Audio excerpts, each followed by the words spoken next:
Hello everybody and welcome to the Whiskey Dictionary, where I do the research to try to teach you a little something about what you're drinking. Tonight we're going to be talking about a blended Canadian whiskey that I'm sure you've all heard of called Crown Royal. We're going to talk about why it was made, why it's called Crown Royal, and what's with the purple bag. So let's get started.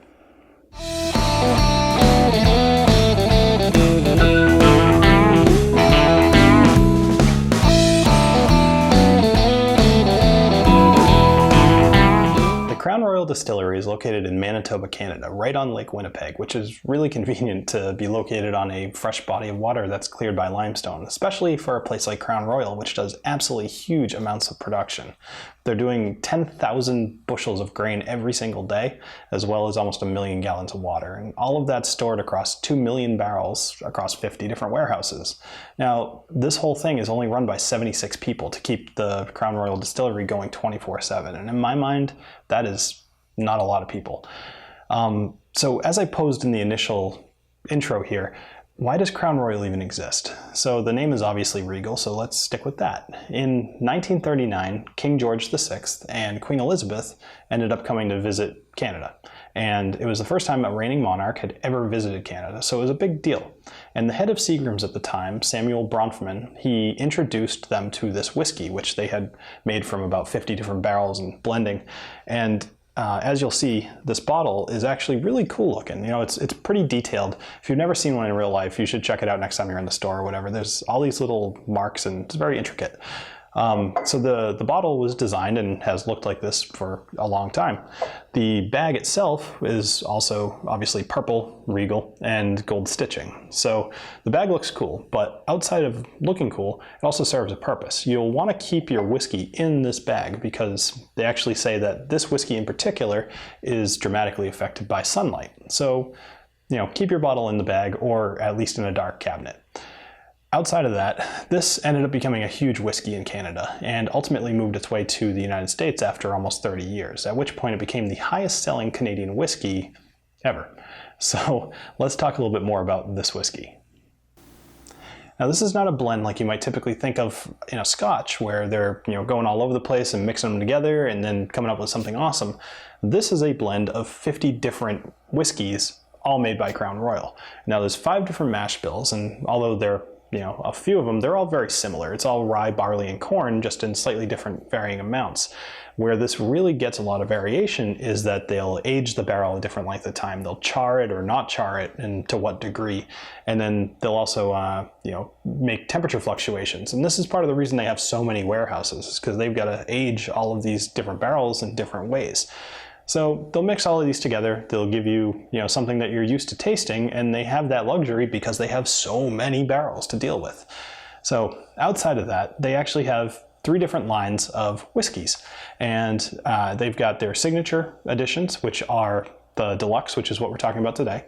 Then they have their rye, which won a huge award last year, so it's really good if you see it. And then they have the black, which I actually personally haven't tried, but I probably will soon enough. Then they have their Master Series, which is everything that you would expect, basically just messing around with stuff and seeing if it's any good. There's a bunch of different ones in there, but they mess around with different barrels, things that have had different stuff like cognac in them before. They'll choose select barrels and they'll mix them together. They'll blend with other whiskeys, actually, just like I was talking about with the Scotch. And then they also have their flavored line, which I won't spend too much time on. If I ever decide to do a review on any of the flavored whiskeys, I'll probably do a few of them at a time. But let's get into the nosing and the tasting. All right, so one thing I've neglected to mention earlier was that, although it's a screw off, whatever, it doesn't matter, the top looks like a little crown, which I think is pretty ridiculous, but pretty cool too. So let's go ahead and pour some of this and get into the nosing and tasting. All right, so swirl it around a little bit. So you get a little bit of that rye right away. It's definitely vanilla. A little bit of apple in there. It's very light, other than the rye, so it's weird. It's like the rye brings it down a little bit, but you've got definitely like a fruity note right following it with the vanilla. Smells really good, actually. All right, let's try it out. Cheers.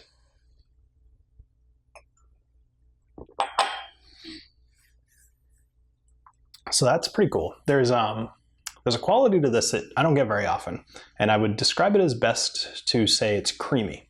And a lot of that has to do with the finish and obviously the taste. So there's a vanilla taste. And actually, do you remember, hopefully you've seen the other video that I've done on how to actually taste whiskey. And I talk about how if you say something is vanilla, you could be anywhere from like eating a vanilla bean to like vanilla pudding, right? This is definitely closer to vanilla pudding, right? It's just kind of a creamy vanilla, very delicious, almost like a vanilla ice cream. If you were to really take into account a little bit of spice, which would be weird in vanilla ice cream. Anyway, that's definitely worth another sip.